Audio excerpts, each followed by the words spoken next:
जोश में ना होश में काम करें। आप वादा कीजिए कि हम लोग जोश में ही नहीं होश पर रहेंगे। क्या नौजवान ये वादा करते हैं कि हम लोग जोश में ज्यादा होश पर रहेंगे? अब हम लोग नारा लगाते हैं, आप लोग इस पे लब्बैक कहेंगे। इनकलाबो इनकलाबो इनकलाबो इनकलाब जिंदाबाद जिंदाबाद इनकलाबो इनकलाबो इनकलाबो इनकलाब जिंदाबाद जिंदाबाद जिंदाबाद काला कानून वापस लो वापस काला कानून वापस लो वापस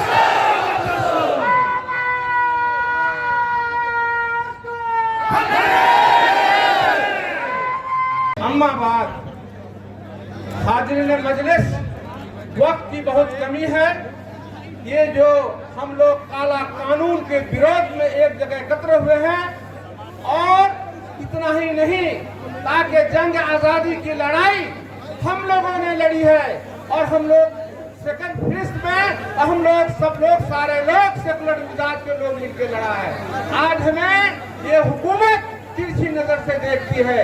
और उतना ही नहीं, 1857 में जब पहली फिरिस्त में हिंदुस्तान की लड़ाई हुई थी तो 18,000 उलमाए कराम का गर्दन को काट कर दिल्ली लाहौरी गेट से वहां तक टांग दिया गया था। उस वक्त कोई नहीं था, उस वक्त सिर्फ मुसलमान ही था। और सेकंड फिरिस्त में तब उसके बाद मुसलमानों के साथ जो भी सेकुलर जमात के लोग हैं, चाहे हिंदू हो या मुसलमान, सिख और ईसाई हो, सब लोग मिलकर हम लोगों ने जंग आजादी की लड़ाई लड़ी थी। और आज हमें तिरछी नजर से देखी जा रही है। ये हुकूमत वही है, बरतानिया हुकूमत के तरफ और हम लोगों को ट्रीट किया जा रहा है।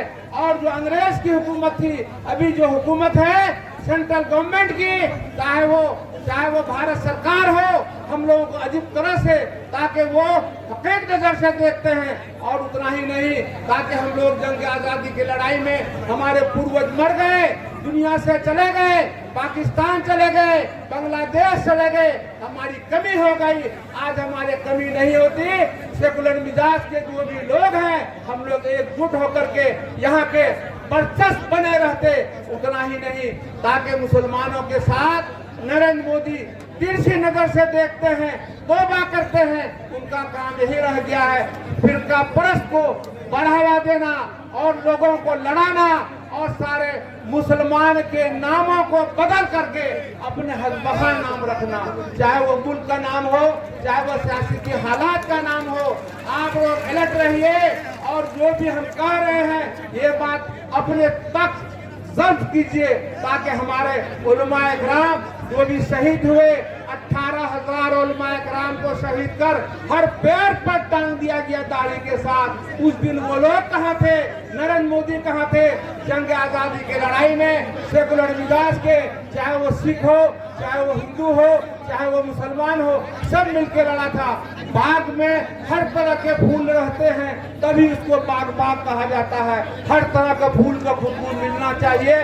उतना ही नरेंद्र मोदी, तुम सुनो, मैं तुम्हें कह रहा हूँ, ताकि इस हुकूमत को, तुम अपने आप को, काला कानून को वापस लो, काला कानून को वापस लो।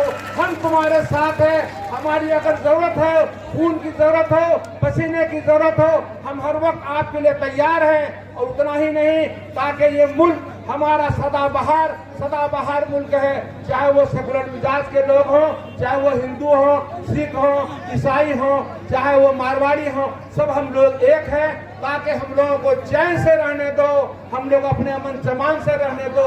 चाहे वो मस्जिद हो, चाहे मंदिर हो, चाहे गुरुद्वारा हो, चाहे वो मस्जिद हो, मंदिर हो, मदरसा हो, सबको हिफाजत से रहने दो। अपने आप को इस तरह मत समझो ताकि अल्लाह के नजर में तुम गिर न जाओ।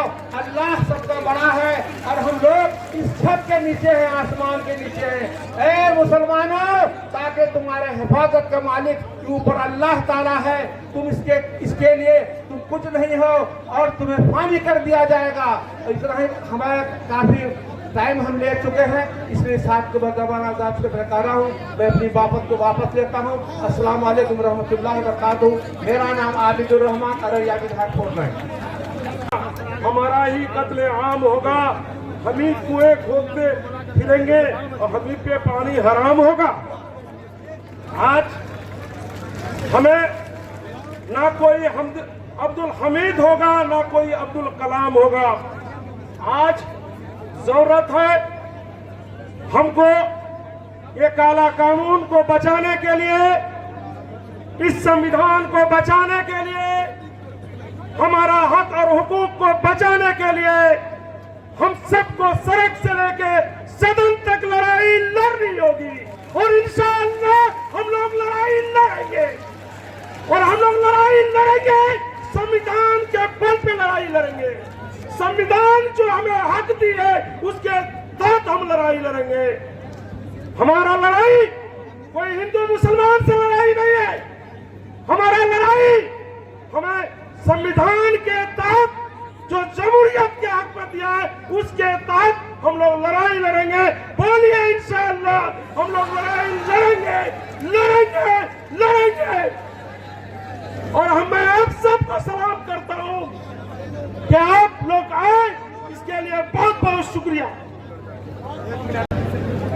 काला कानून के खिलाफ में कोने कोने से आए हुए उलमाए इकराम, सियासी रहनुमा, इलेक्ट्रॉनिक प्रिंट मीडिया के तमाम साथियों, बुजुर्गों, नौजवान साथियों, आज ये कई काला कानून, आज आपको सिर्फ एक बात कहना चाहता हूँ, ये 100 साल से आप पर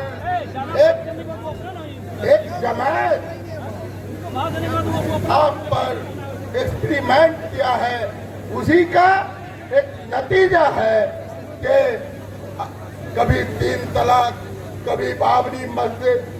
मैंने एक तबके को, जो भीमराव अम्बेडकर ने जो संविधान बनाया था, चंद लोग उसको, एक बिरादरी को, एक कौम मिल्लत को टारगेट किया है।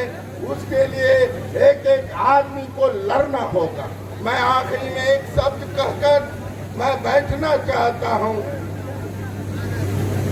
कि आप आज अज़्म करें, इरादा करें और इस गूंगी बहरी जो भारत में बैठी हुई सरकार है वो उसको उखाड़ के फेंकना होगा, फेंकना होगा। और खासकर सीमांचल को जिन लोगों ने टारगेट किया है, जख्म भी वही देता है, नमक भी वही छिड़कता है, मलहम भी लगाता है। सियासत जब तक नहीं करोगे इसी तरह तुमको बार बार तुम्हारे पर अंकुश लगाने का काम करेगा। जिंदा कौम 5 साल इंतजार नहीं करता। बहुत बहुत और सभी मिली तंजीम के आह्वान पर काले कानून के खिलाफ इस विशाल सभा में आए हुए स्टेज पर तशरीफ फरमा तमाम दिगर हजरात, हमारे सामने अररिया जिला सीमांचल के कोने कोने से आए हुए बुजुर्गों, नौजवान साथियों, आप सबका हम दिली इस्तकबाल करते हैं, खैर मकदम करते हैं। और सिर्फ एक बात कहना चाहते हैं, ये जो सरकार के द्वारा काला कानून लाया गया है, ये सिर्फ वक्फ का मामला नहीं है, ये आपके बुनियाद का मामला है, ये आपके वजूद का मामला है, ये आने वाला मुस्तकबिल का मामला है। इस लड़ाई को कुव्वत देने वाले आप हैं। मैं आप सबों से गुजारिश करता हूँ कि आप हिम्मत नहीं हारना। और जहाँ तक हम लोगों की बात है, हम लोग तन मन धन से आपके साथ, तमाम तंजीमों के साथ इस काले कानून के खिलाफ आखिरी सांस तक लड़ते रहेंगे और सरकार को इस काले कानून